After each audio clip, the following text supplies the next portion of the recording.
ತೊಂದರೆಗಳಾಗ್ತಾ ಇತ್ತು ಅನ್ನೋದು. ಹೌದು, 1-2 ವರ್ಷದ ಹಿಂದೆ ನನಗೆ ನನ್ನ ಸ್ನೇಹಿತರೆಲ್ಲ ಹೇಳಿದ್ರು. ಯಾಕಂದರೆ ಇದ್ರ ಕೆಲವು ಹಾರ್ಮೋನಲ್ಲೆಲ್ಲ ಹೊರಗಡೆಯಿಂದ ಕೊಡ್ತಾರೆ, ಹಾರ್ಮೋನಲ್ ಇಂಜೆಕ್ಷನ್ಸ್ ಎಲ್ಲ ನಮಗೆ ಕೊಟ್ಟು, ಸಪ್ಲಿಮೆಂಟ್ಸ್ ಎಲ್ಲ ಸ್ವಲ್ಪ ಕೊಟ್ಟಿರ್ತಾರೆ, ಏನೇನು ಬೇಕಾಗಬಹುದು ಅದಕ್ಕೆ.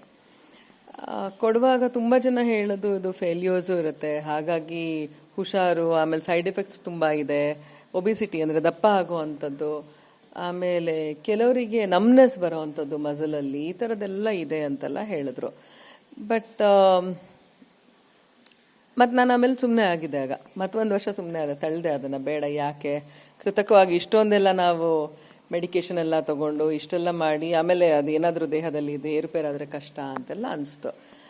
ಆಮೇಲೆ ಮತ್ತು ನಂಗೆ ಅನ್ನಿಸ್ತು, ಇಲ್ಲ ಇಲ್ಲ ಇಲ್ಲ, this is more important for me, I will still go through that ಅಂತ.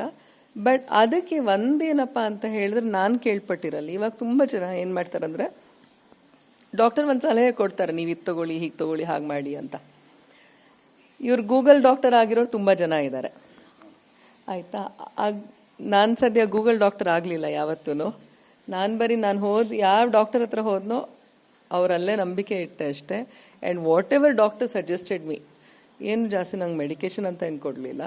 ಒಂದೇನಾಯಿತು, ನನ್ನ ಜೀವನ ಶೈಲಿಯಲ್ಲಿ I always had a discipline. ಈ ಯಾವಾಗಲೂ ಎಕ್ಸಸೈಸಿಂಗ್ ಇಟ್ಕೊಂಡಿದ್ದೀನಿ, ಯೋಗ ಇಟ್ಕೊಂಡಿದ್ದೀನಿ, ಆಮೇಲೆ ಮಿತವಾದ ಆಹಾರವನ್ನು ಸ್ವೀಕಾರ ಮಾಡುವಂಥದ್ದು ಯಾವಾಗಲೂ ಇದೆ. ಆಮೇಲೆ ಹೊರಗಡೆ ಸ್ವಲ್ಪ ಕಮ್ಮಿನೇ ತಿನ್ನೋ ನಾನು. ಸೊ ಇದೆಲ್ಲ ಇದ್ದಿದ್ದರಿಂದ ಇಟ್ ವಾಸ್ ಮಚ್ ಈಸಿಯರ್. ಈಗ ಆಗಲೇ ಹೆಂಗಸರು ಇವಾಗ ತುಂಬ ದಪ್ಪ ಇದ್ದಾರೆ ಅಂತ ಹೇಳಿದ್ರೆ, ಆವಾಗ then they have to do weight reduction ಮಾಡಬೇಕು. ಆಮೇಲೆ ಡಾಕ್ಟರ್ ಏನೇನು ಸಲಹೆ ಕೊಡ್ತಾ ಹೋಗ್ತಾರೋ ಆ ಥರ ಅವರು ನಡ್ಕೊಳ್ತಾ ಹೋದರೆ I don't think it is that.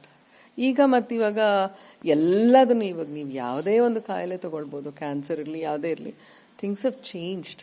ಬರ್ತಾ ಬರ್ತಾ ಬರ್ತಾ ಬರ್ತಾ ಬರ್ತಾ pharmaceutical industry has grown and it is still a future. ಪ್ರೆಸೆಂಟಲ್ಲೂ ಬೆಳೀತಾನೆ ಇದೆ, ಇನ್ನೂ ಎತ್ತರಕ್ಕೆ ಬೆಳೆಯುವಂತಹ ಸಾಧ್ಯತೆಗಳು ಅದರಲ್ಲಿ ಹೆಚ್ಚಾಗಿರೋದ್ರಿಂದ ಐ ಥಿಂಕ್ ನಾವು it is much more easier ಅಂತ ಅನ್ಸುತ್ತೆ. ಮೋಸ್ಟ್ಲಿ 4-5 ವರ್ಷಗಳ ಹಿಂದೆ ಯೋಚನೆ ಮಾಡಿದ್ರೆ ಇಟ್ ಇಸ್ ಮಚ್ ಈಸಿಯರ್.